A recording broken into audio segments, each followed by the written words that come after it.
Senators consider punishing Saudi Arabia for the murder of Jamal Khashoggi. The journalist was killed 2 months ago in what U.S. officials describe as an elaborate plot carried out when he visited the Saudi consulate in Turkey. Capitol Hill correspondent Jason Calvi has that story. Good evening, Jason. Good evening, Wyatt. Bob Corker, chairman of the Senate Foreign Relations Committee, says senators are looking at 3 measures, and all 3 have a lot of momentum. Corker says the goal is to send a message to Saudi Arabia, a close ally of the U.S.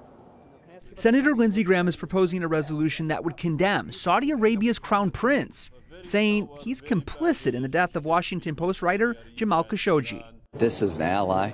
If you get in the orbit of the United States, if you want to buy our weapons and integrate your economy into ours, there's a certain price to be paid. Don't chop somebody up in a consulate. Khashoggi entered the Saudi consulate in Turkey and disappeared. U.S. intelligence officials have concluded Saudi's crown prince must have known of the murder. Maybe he did, maybe he didn't.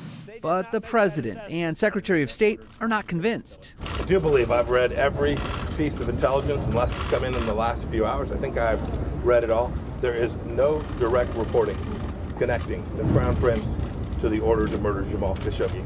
President Trump says the U.S. intends to remain a steadfast partner of Saudi Arabia, touted an arms deal worth billions, and thanked the country for plunging oil prices. It's all about America first. We're not going to give up hundreds of billions of dollars in orders and let Russia, China, and everybody else have them. The chairman of the Senate Foreign Relations Committee says the U.S. can still punish Saudi Arabia. People talk about Russia, China. There's only one country that's going to come to the aid of Saudi Arabia if Iran is going to do something against them, and that's us, and they know that. Another proposal would suspend the sale of U.S. arms to the kingdom. We espouse American values all around the world, and to say that, well, no, they're going to buy some arms from us, and so, it's okay to kill a journalist sends exactly the wrong message about who we are as a country. It's unclear how strong the Senate's message will be. The Senate is expected to vote next week on the Yemen resolution, but senators are wrestling with how to limit amendments to prevent a freewheeling floor debate that would allow votes on unrelated issues. Wyatt? Jason, do any of these proposals have a chance at passing? Republican House leaders haven't indicated if they'll take up any of the measures.